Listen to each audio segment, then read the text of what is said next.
Welcome back to another video. In this video, we are going to be talking about the reciprocal identities and signs of the six trigonometric functions, okay? So reciprocal identities. Before, I just kind of briefly told you which functions were reciprocal of each other. So sine and cosecant are reciprocals of each other. Cosine and secant are reciprocals of each other. And tangent and cotangent are reciprocals of each other. However, now I'm going to officially define them as reciprocal functions. So for example, the sine of theta is equal to 1 over the cosecant of theta. Okay, so remember the reciprocal is just taking a function and flipping it, but here's the formal definition that defines them as reciprocal functions. And so the cosine of theta is equal to 1 over the secant of theta. The tangent of theta is equal to 1 over the cotangent of theta. And then vice versa. So we talked about it going this way, but it also goes the other way. So cosecant of theta is equal to 1 over sine of theta. And that's a 1. Secant of theta is equal to 1 over cosine of theta. And then cotangent of theta is equal to 1 over tangent of theta. And so those are your 6 reciprocal identities. This just says that these functions are reciprocals of each other. And one thing that's going to be really important as we go through this video is that these functions, the reciprocal functions, will have the same signs, because that's what we're going to talk about next, signs of the trigonometric functions. So you can always just find the reciprocal function by flipping it and taking the reciprocal. Let's look at an example. Okay, for this first example, we want to find the value of each. So we have two different parts to it, a part A and a part B. For the first part, we want to find the cosine of theta, given that the secant theta is 5 over 3. And remember that the C and the S being different means that they're reciprocal functions of each other. Cosine is the reciprocal of secant, and sine is the reciprocal of cosecant, and vice versa. So we know that cosine, based on our reciprocal identities, cosine is the reciprocal of secant, okay? So since the secant is 5 over 3, the secant of the angle is 5 over 3, then the cosine of the angle would just be the reciprocal of that, 3 over 5. And we know that because we know they are reciprocals of each other, and the reciprocal means just to take the fraction and flip it, all right? So now let's look at this second part. We want to find the sine of theta, given that the cosecant of theta is negative square root of 12 over 2. So we know that cosine and secant are reciprocals. We also know that sine and cosecant are reciprocals of each other. So if I want to find what sine is, all I do is take the reciprocal of the cosecant. So remember the function cosecant or sine of theta. Let me write it again. Remember sine of theta is equal to 1 over cosecant of theta. That was the reciprocal identity. That just means you take it and you flip it. So the sine of theta here will be equal to, flip it, 2 over the square root of 12. And it's still negative, so I put the negative out there. Well, there's a few things here that you have to be able to notice. First is that there's a square root in the denominator. But before you rationalize the denominator, what you need to do to get rid of a square root, you also need to be able to look at the square root of 12 and notice that it could be simplified. It can be simplified because there is a perfect square underneath that root. So remember, whenever you simplify square roots, you want to take out any perfect squares. Your perfect squares are 1, 4, 9, 16, 25. That's just your integer squared, okay? So I'm just going to write over here on the side. The square root of 12 is the same as the square root of 4 times 3. So y'all see that perfect square in there? 4. 4 is a perfect square. That means this can be broken up to the square root of 4 times the square root of 3. The square root of 4 is 2. So that means the square root of 12 can be reduced down to 2 square roots of 3. So if I replace that square root of 12 in the denominator with 2 square roots of 3, then you notice that the 2's cancel, because you have a 2 in the numerator and a 2 in the denominator, and they will cancel. And so you end up with negative 1 over the square root of 3. And so now you need to rationalize the denominator. I mean, you could actually do it at any point, but this is the most simple way to actually go through and work it. Because the first time I worked it a longer way. Still got the same answer. It just was a longer route. So I decided to show you the shortest route. So to rationalize the denominator would be to take the square root of 3 and multiply by top and bottom.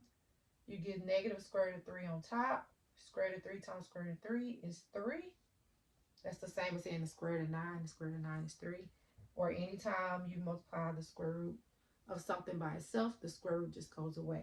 And so your sign ends up being negative square root of 3 over 3. Do you have any questions? If you have any questions whatsoever about this problem, put it in the comments below.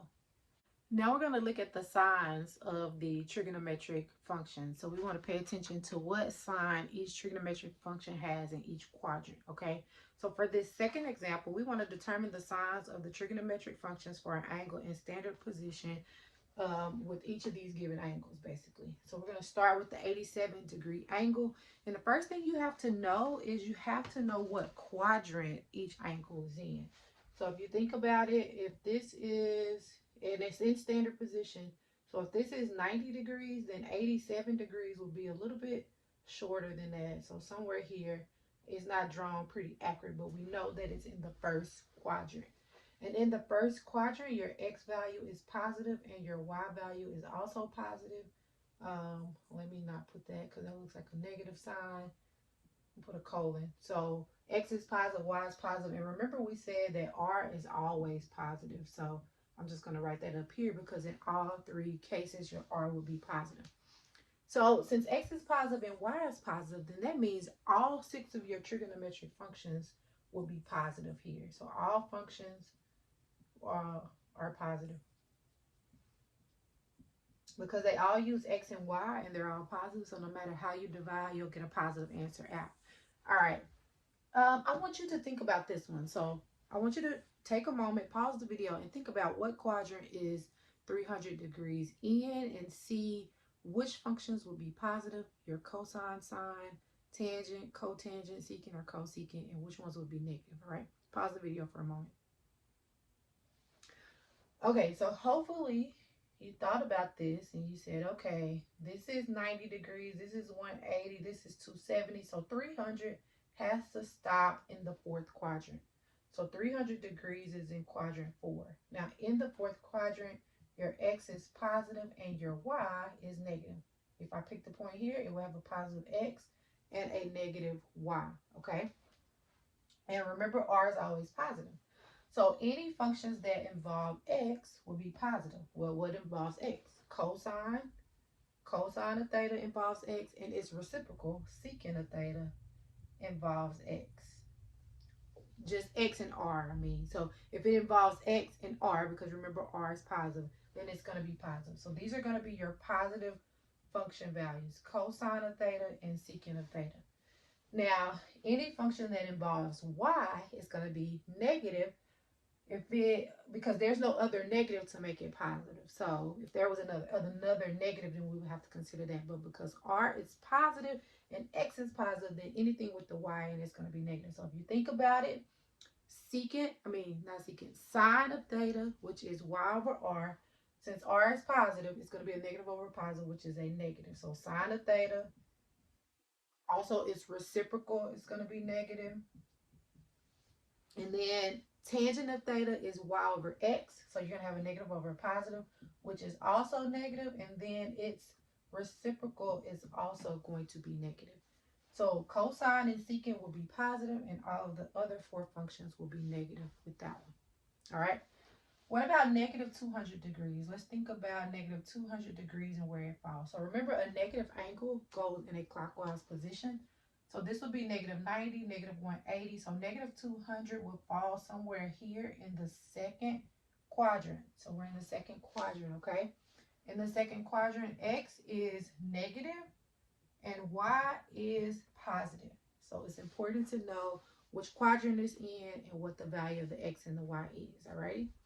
Okay, so now since x is negative, then any function, since x is negative and y is positive, then the functions with x's in them are going to be negative. So cosine of theta is x over r. Remember, your r is positive, so that's a negative over a positive. So cosine of theta is going to be negative, and it's reciprocal, secant of theta. Anything with y in it is going to be positive because y is positive and r is also positive. Well, not anything with just y. So let's think about it. But if it has y and r, it's positive. So sine of theta is y over r. That's a positive over a positive. So sine of theta will be positive, and its reciprocal will be positive. So now let's think about tangent and cotangent. Tangent is y over x. So since we have a positive over a negative, tangent would be negative, and so would its reciprocal function. So for this one, the negative functions are cosine, secant, tangent, and cotangent, and the positive functions are sine and cosecant, okay? So hopefully you understood that. If not, if you have any questions, go ahead and pop them in the comments below, and I will respond, all right? Let's do one more example. For this third example, we want to identify the quadrant or possible quadrants of an angle theta that satisfies the given conditions. So here are the conditions. The sine of theta is positive and the tangent of theta is negative. Greater than 0 means positive, less than 0 means negative. So let's break this down and think about it. If the sine of theta, which is equal to y over r, is positive, we know that r is always positive. If r is positive and the sine of theta overall is positive, that means our y has to be positive in order to give us a positive result. So we know that y is positive, all right? Tangent of theta, what does that equal? That equals y over x. Well, now we know that y is positive, but our tangent of theta is negative because it's less than 0. So if y is positive and overall this is supposed to give us a negative value, that means our x has to be negative because the tangent of theta is negative.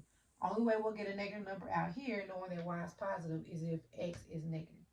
So we know that y is positive, x is negative, and so we want to figure out what quadrant does that happen in.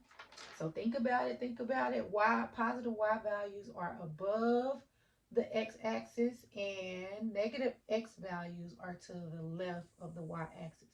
So y is positive here and x is negative here, which is in the second quadrant. So these conditions are met in quadrant 2, okay? Do you have any questions? All right, I got one last one for you to try. So I want you to try it. I want you to consider the identify the quadrant or possible quadrants of an angle theta that satisfies the given conditions. And for these conditions, cosine of theta is less than 0 and secant of theta is also less than 0. So think about that. Pause the video for a moment and see what you get.